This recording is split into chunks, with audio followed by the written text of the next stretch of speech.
5 দিন আগে মা মারা গেছে, ছেলে একটা উপসচিব আর একটা ভার্সিটির প্রফেসর। 5 দিন আগে মা মরে আছে, পচিয়ে দুর্গন্ধ পোকা ধরছে, অথচ ছেলেরা খোঁজি নেয়নি। আশেপাশের লোক দুর্গন্ধ পেয়ে ঘর থেকে বের করে। কি অবস্থা! আজকেই ফেসবুকে দেখলাম, মারে বুঝলো না, মারে চিনল না, দুনিয়া চিনল। আল্লাহ কোরআনে বলেছেন, ওয়াকাদা রব্বুকা আল্লা তা'বুদু ইল্লা ইয়্যাহু ওয়া বিল ওয়ালিদাইনি ইহসানা। আল্লাহর ইবাদতের পরেই বাপ মার প্রতি তোমরা ইহসান করো, দয়া করো, ভক্তি করো। বাপ মা যদি সন্তানের প্রতি কষ্ট পায়, দুঃখ পায়, তার একটা ইবাদত আল্লাহর দরবারে কবুল হবে না, একটাও হবে না। কথা প্রসঙ্গে বললাম, এই বাচ্চারা তো সিদার করা, জোরে কোন কি করা? কোন কষ্ট আছে? পেট কাটছে, বার করছে, বার করা থেকে ঘুমই ভাঙেনি। তখন ছোট ডাক্তার বড় ডাক্তারের কাছে গিয়ে কয়, ডাক্তার সাহেব পেট তো কাটলাম কিন্তু বাচ্চার তো ঘুমই ভাঙেনি। বড় ডাক্তার বলতেছে, টাকার লোভে পেট কাটছিস, 5 দিন পরে তো এমনি হতো, 5 দিন পরে এই বাচ্চা তো নর্মালি হতো। তুই সিজার করে এখন বাচ্চা বার করলে ঘুম ভাঙেনি, তো কী করবো ডাক্তার সাহেব? তখন বলে, পা ধরে একটা ঘুরানি দে। তখন বাচ্চাকে মাথার উপর তুলে পা ধরে একটা ঘুরানি দেয়। ওই ঘুরানিতে বাচ্চা মাথায় ঝাঁকি পায়, করে একটা চিৎকার দেয়। ওই যে ঝাঁকি পাচ্ছে, ওই ঝাঁকি পাওয়ার কারণে এরা অস্থির হয়ে গেছে, এরা এক জায়গায় থাকতে পারে না, এরা মোবাইল ছাড়া ভাতও খায় না। জোরে কোন কথা ঠিক কিনা?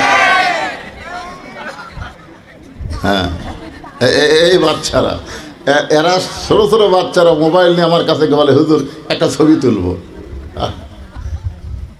বড় বড় এক ছেলেরা আমার কাছে যায়, দাঁড়িয়ে থাকে, বলল, বাবা কি খবর? হুজুর যদি মনে কষ্ট না নেন, আমরা একটু আপনার সাথে ছবি তুলবো। আর এই পুচকেরা যায়, হুজুর আমি ছবি তুলবে যাচ্ছি। হায় হায়, অস্থির হয়ে গেছে এই সিজার করা বাচ্চারা। এখন এই কি সিজার করা না নর্মালি, আল্লাহ ভালো জানে।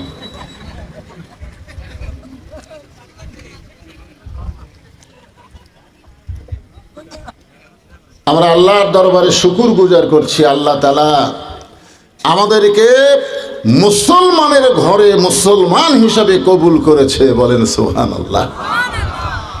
দুনিয়াতে মানুষ পাঠানোর দায়িত্ব কার? আল্লাহ যদি আমাদেরকে হিন্দুর ঘরে পাঠাতো, মনে করেন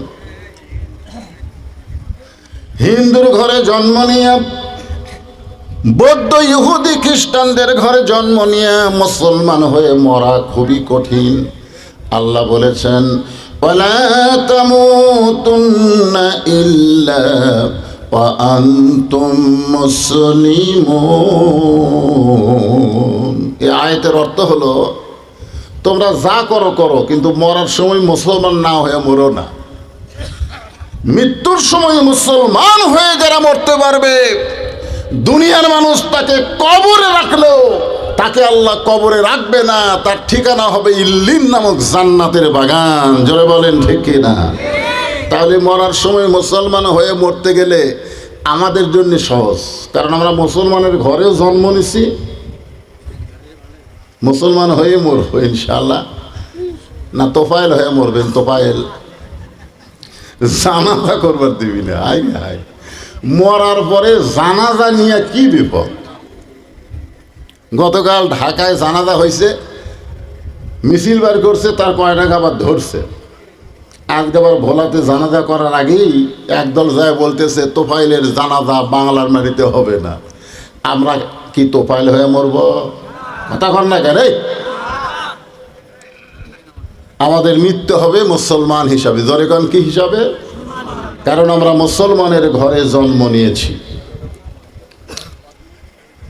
হিন্দুর ঘরে জন্ম নিয়ে মুসলমান হয়ে মরা কত কঠিন, যার প্রমাণ হলো আল্লাহর নবীর চাচা। আপনারা বলেন তো, আল্লাহর নবীর সবচাইতে আপনজন একটা চাচা ছিল, তার নাম কি? হ্যাঁ, আবু জেহেল নবীর চাচাই না। এই বক্তারা আপনার ভুল শুনেছে।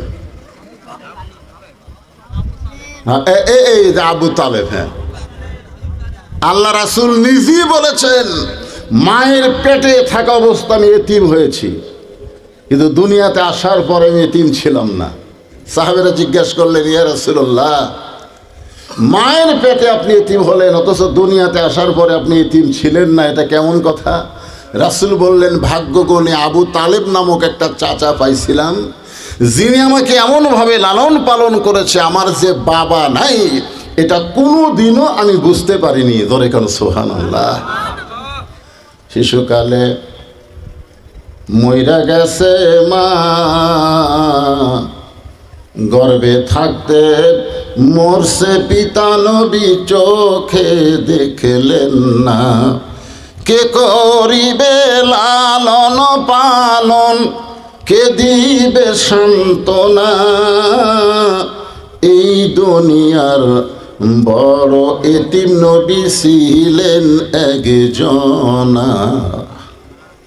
আবু তালেব যখন মৃত্যুর বিছানায় পড়ে গেছে, আল্লাহ রাসূল বললেন, চাচা মোরাই যখন যাচ্ছেন খালি একটা বার বলেন লা ইলাহা ইল্লাল্লাহ, আমি আপনার হাত ধরে জান্নাতে পৌঁছায় দেব। এত বড় কথা আল্লাহ নবী বলার পরেও আবু তালেব বলতেছেন, মোরাই যখন যাব বাপদাদার ধর্ম ছাড়ব না। এখান থেকে প্রমাণ হয়ে গেল যে যে ধর্মে জন্ম নেয় মনে করি তার ধর্ম আসল। মনে করলে তো হবে না, ধর্মের মালিককে তো সেই আল্লাহ যেই ধর্মকে আসল বলেছে আমাদেরকে সেইটাই মানে নেওয়া লাগবে। জোরে কোন কথা ঠিক কিনা? আল্লাহ কি বলেছেন? ওয়ামাইয়াবতাগি গায়রাল ইসলামি দীনান ফালাই ইয়াকবালা মিনহু। আল্লাহ কোরআনে বলতেছেন, ইসলাম ছাড়া অন্য কোনো ধর্ম কেউ যদি গ্রহণ করে, আল্লাহ বলেছেন লা ইউকবালা মিনহু, এইটা কখনোই কবুল করা হবে না। তাহলে জন্মসূত্রে মুসলমানের ঘরে জন্ম নেওয়াতে আপনারা খুশি না বেজার? তাহলে জবান খুলে আর একবার বলি আলহামদুলিল্লাহ। এই বাচ্চাই, তোরকে কি হয়েছে রে বা? ক্যামেরা সেট করে তোর বসে পড়বি। এমনি তো কয় লোক হয়েছে, তারপর তোরকে খাড়া হওয়ার কারণে আমাকে দেখবার পারতেছে না। বস বাবা, বস বস।